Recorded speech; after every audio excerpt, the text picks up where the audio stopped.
Hi everyone! Welcome to Math Tutorials. For today, we're going to solve the volume of a cone using the formula V is equal to 1/3 times pi times r squared times height.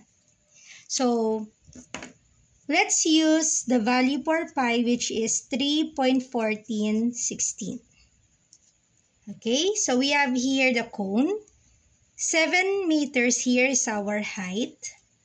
3 meters is our radius.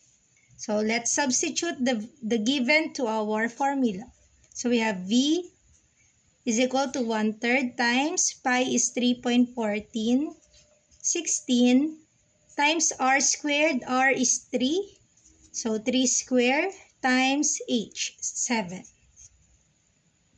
So 1/3 times 3.1416. First, you have to solve for 3 times 3. That is 9 times 7. Next is multiply 3.1416 times 9 times 7. And that is 197.92. Divided by the denominator, 3.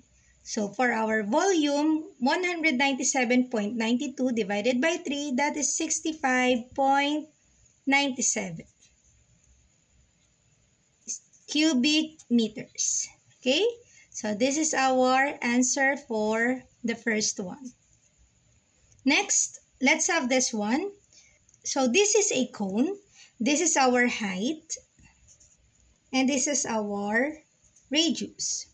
So again, let's use the formula. 1/3 times 3.1416 times value of r, that is 2.2, square times the height, 4.5.